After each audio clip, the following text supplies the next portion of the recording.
Assalamualaikum warahmatullahi wabarakatuh. Hai kawan puan, senang rasanya saya Zetira bisa menyapa kawan puan lagi di Heart Story, Puan Bersuara, Puan Berdaya. Heart Story merupakan program kerjasama antara Komisi Nasional Anti Kekerasan Terhadap Perempuan bersama dengan Kementerian Komunikasi dan Informatika Republik Indonesia. Hari Hak Asasi Manusia dirayakan setiap tahun oleh banyak negara di seluruh dunia termasuk Indonesia setiap tanggal 10 Desember. Ini dinyatakan oleh International Humanist and Ethical Union sebagai hari resmi perayaan kaum humanisme. Tanggal ini dipilih untuk menghormati Majelis Umum Perserikatan Bangsa-Bangsa yang mengadopsi dan memproklamasikan Universal Declaration of Human Rights, sebuah pernyataan global tentang hak asasi manusia pada 10 Desember 1948. Peringatan dimulai sejak 1950 ketika Majelis Umum mengundang semua negara dan organisasi yang peduli untuk merayakan Hari Hak Asasi Manusia ini. Nah, topik ini kita akan bahas di Heart Story pada hari ini bersama dengan dua narasumber saya yang spesial. Yang pertama ada Dr. Imam Nahai, beliau adalah Komisioner Komnas Perempuan dan sekarang menjabat sebagai Ketua Gugus Kerja Perempuan dalam Kebinekaan.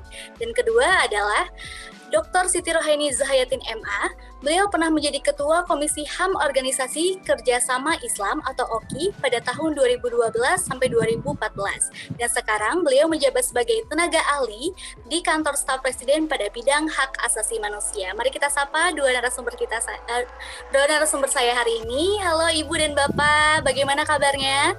Baik. Selamat siang Mbak, Assalamualaikum warahmatullahi wabarakatuh. Waalaikumsalam warahmatullahi wabarakatuh. Alhamdulillah baik ya Ibu dan Bapak. Nah pada hari ini kita akan membahas mengenai peringatan hak asasi manusia nih gitu. Nah jadi tepat pada 70 tahun yang lalu gitu ya, Dewan Umum Perserikatan Bangsa-Bangsa mendeklarasikan Universal Declaration of Human Rights. Nah, hak asasi manusia itu kan lahir sebagai penghormatan terhadap individu. Setiap orang pastinya memiliki kedudukan, hak, dan kesempatan yang sama pada setiap hal. Nah di Indonesia sendiri kan terdapat pada Pasal 27 sampai 34 dalam Undang-Undang Dasar Negara Indonesia yang mengatur tentang hak asasi manusia. Nah, kalau saya bertanya ini kepada Ibu Rohaini, bagaimana sih Bu, Ibu memaknai Hari Hak Asasi Manusia? Silahkan Ibu. Terima kasih Mbak Zetira, Pak Yai, dan juga para pemirsa dan teman-teman sekalian.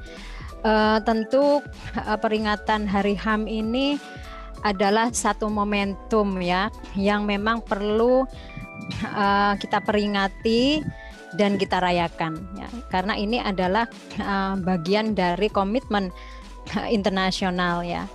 Dan tentu saja Indonesia sendiri sebagai negara yang sangat menjunjung tinggi hak asasi manusia di dalam konstitusi kita. Demikian juga dengan pernyataan Bapak Presiden ya, dari mulai nawacita yang pertama tentang kehadiran negara di dalam perlindungan warga negara, yang itu juga beliau tekankan betul ya ketika saya pada tahun 2018 sampai 2019 saya menjadi staf khusus beliau. Beliau sangat menekankan bagaimana Indonesia harus mengambil momentum sebagai negara yang terus mempromosikan dan melindungi hak asasi manusia. Jadi festival Hari HAM ini sendiri sudah kita rayakan Mbak, sudah kira-kira mungkin ada 3 atau 4 tahun ya Indonesia secara secara terus menerus atau mungkin bahkan lebih lama lagi, tetapi saya ingin menfokuskan pada perayaan kita dengan festival HAM yang lebih difokuskan pada mempromosikan dan menguatkan kota-kota ramah HAM atau Human Rights Friendly City.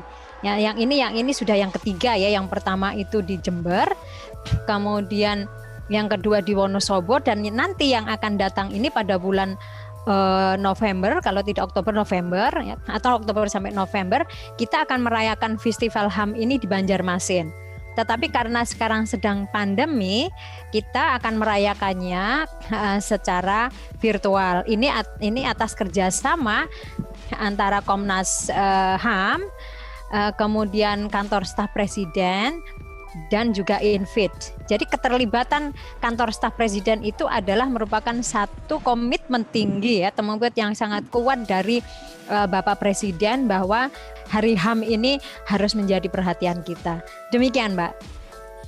Baik Ibu Roini, terima kasih atas penjelasannya. Jadi tadi ya ternyata akan ada festival HAM ya Bu di tahun ini juga, dan itu sudah masuk tahun keempat ya, untuk mewujudkan juga kota-kota ranah HAM di seluruh Indonesia mungkin ya Bu. Ramah HAM. Ramah HAM di ya, kota ramah HAM ya. Kota ramah HAM di Indonesia. Baik, saya beralih dulu sebentar ya Bu ke Pak Nahei. Silakan. Nah untuk Pak Nahei sendiri, bagaimana sih Pak sejarah HAM internasional itu Pak? Silakan Pak.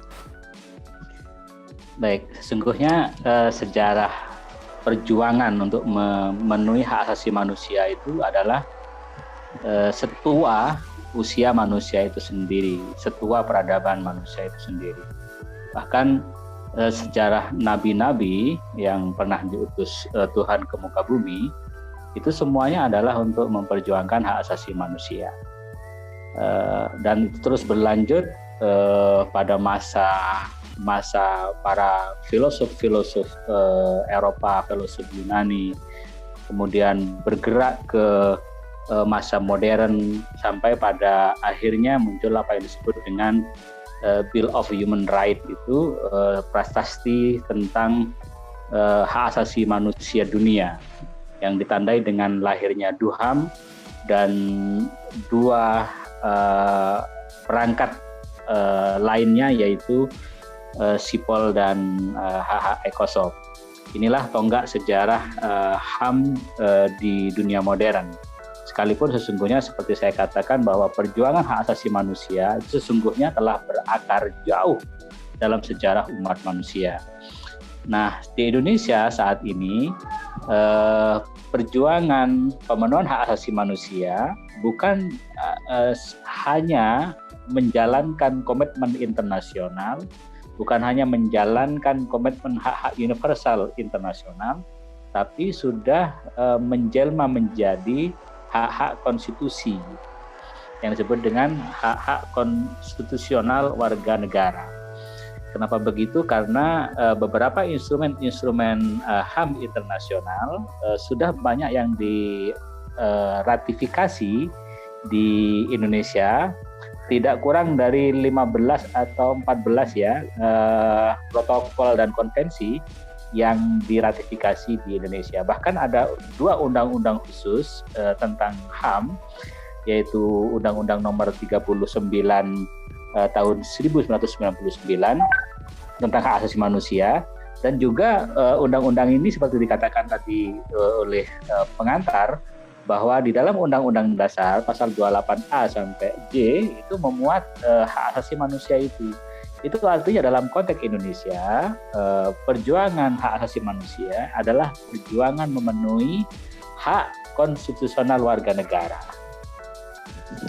Terima kasih. Baik, Pak Nahei, terima kasih atas penjelasannya. Kawan Puan, saya masih akan membahas nih bersama kedua narasumber saya mengenai peringatan hak asasi manusia itu sendiri, dan juga berbincang mengenai bagaimana sih penegakan hak asasi manusia di Indonesia. Nah, untuk itu kawan Puan jangan kemana-mana ya, tetapi Her Story, Puan Bersuara, Puan Berdaya.